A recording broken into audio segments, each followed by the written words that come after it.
दोस्तों, एक महिला के लिए एक साथ 100 बच्चों का जन्म देना असंभव प्रतीत होता है। ऐसे में सवाल आता है कि आखिर गांधारी ने किस तरह 100 पुत्रों और एक पुत्री को जन्म दिया।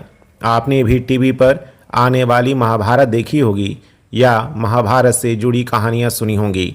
कहा जाता है कि पांडव 5 थे जो कुंती के पुत्र थे।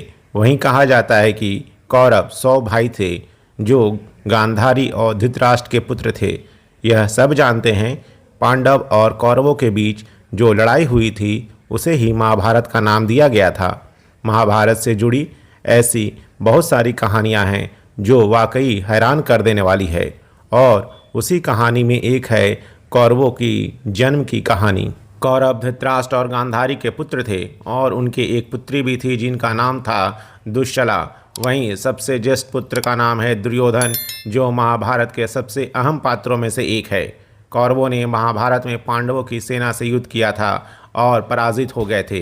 हालांकि कहा यह भी जाता है कि धृतराष्ट्र ने अपनी दासी के साथ संबंध की वजह से एक और पुत्र का जन्म हुआ था जिसका नाम था यतुत्सु। प्रचलित कहानियों के आधार पर एक बार गांधारी की सेवा में से खुश होकर ऋषि व्यास ने गांधारी को एक वरदान दिया था। ऋषि व्यास ने ही गांधारी को 100 पुत्रों की मां होने का आशीर्वाद दिया था। इसके बाद गांधारी गर्भवती हुई, लेकिन कहा जाता है कि गांधारी 9 महीने के बजाय 2 साल तक गर्भवती रही। इसके बाद उन्होंने एक मांस के टुकड़े को जन्म दिया, यानी गांधारी को एक भी संतान नहीं हुई।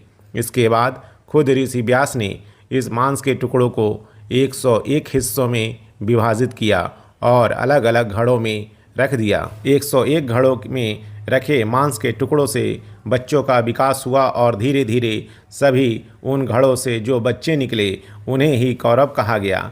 101 घड़ों में 100 तो कौरव भाई निकले, जबकि एक घड़े से दुस्सला ने जन्म लिया जो 100 कौरवों की अकेली बहन थी। इस प्रकार 100 कौरवों का जन्म हुआ। कौरवों की जन्म की ये कहानी सबसे ज़्यादा प्रचलित है और बताया जाता है कि इसी तरीके से कौरवों का जन्म हुआ था।